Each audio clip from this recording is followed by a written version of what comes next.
Today I need you to embrace what comes hard. Today I need you to accept the challenge. Today I need you to fall in love with the process. There will be plenty of opportunities to get discouraged, to lose your passion and think that it's not meant to be. But if you're going to reach your destiny, you have to have a made-up mind. If you give up after the first time, or the 5th time, or the 30th time, what that really means is you didn't want it bad enough. There should be something you're believing for, that you are relentless. You are not moved by how impossible it looks. You're not discouraged by how long it's taking. You don't give up because people told you no. Your attitude is, if I have to believe my whole life, I am not going to stop believing. I am not going to take no for an answer. I'm not going to settle for mediocrity. I'm going to keep pursuing what was in my heart. And ask ourselves, what do I really want? What do I really want? And write it down. Writing causes thinking. Thinking creates an image. And you get these images going, you're building a vision in your mind. It's the visionaries that's changed the world. Think of that. But what keeps that competitive edge, what keeps you on top, is the ability to think and prepare mentally over and over and over again. The body has limitations, the mind does not. We focus so much on what goes on from the neck down that we forget it all starts from here. Everything starts from here. If you're not mentally ready, you're never really physically prepared. And that's where the preparation starts. What would your life be like as you look toward the future if you decided, I'm not going to allow my fears to stop me? And I'm saying to you, whatever you got to do it, because if you don't, life is going to whoop you until you surrender. So when you're young and you're making mistakes, don't let them eat you up. Because everybody that done made it. You got to fail in order to win. Hey, look, man, to understand how to hit the game-winning shot, you got to miss the game-winning shot. You know, you got to be tough, because the road to success is always under construction. It's never a clear path to success. The people who become successful are the people who have a relentless attitude. And you just got to hang in there through the bad breaks, because the bad breaks is coming, but they usually come right before the big break is about to happen. You get a series of bad breaks and it stumbles up a lot of people. My life and my success is to say to anyone, you can stumble, you can fall, you can get back up again.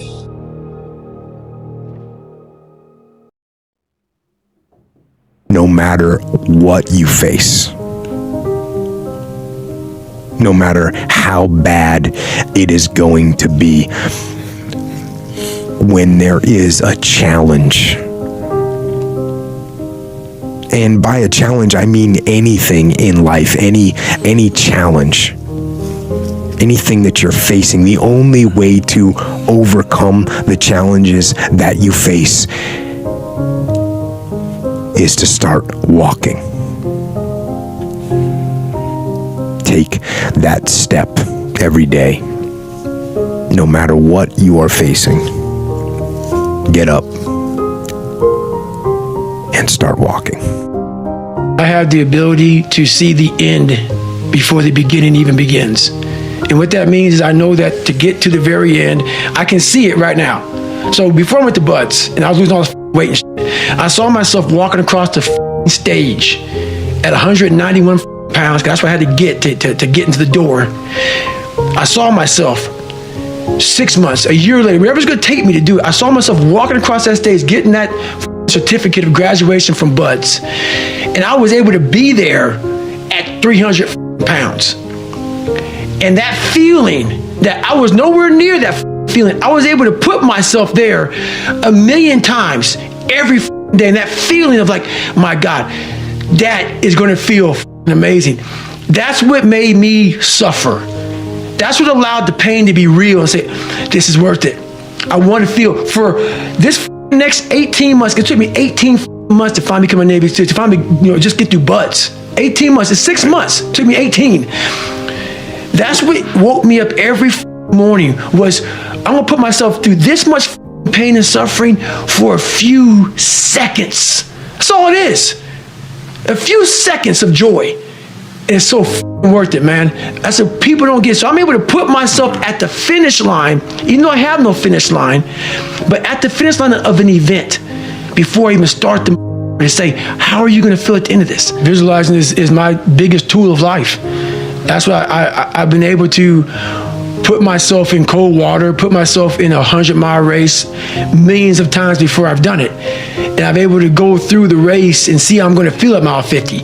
Almost to the exact feeling. Right, so when it comes up, it's no surprise. It's no surprise. I've already done this a million times. I recommended the last time I was here, the Little Brook, Richest Man in Babylon, and I said, I've lectured now to over 3 million people. Guess how many have actually gone and got this little book? Answer, very few. My best guess is 10%. Such an easy thing to do. This little book, number one, is easy to find. Number two, it's easy to buy. The most you can pay for it, $6, $7, $8. You can borrow that from your kids. But if it's easy to find and easy to buy, and if it's easy to read, why wouldn't everybody go get it? We don't know. I don't know. Nobody knows.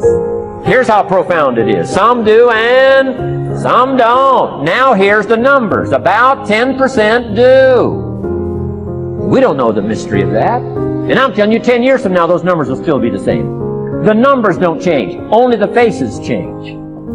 I used to belong to the 90% who couldn't be bothered even if it was easy. How many people have a library card? Answer, 3%. 97% couldn't be bothered. Guy specializes in happy hour, but he doesn't have a card. And now readily and quickly blames the government and blames his company and blames the pay scale.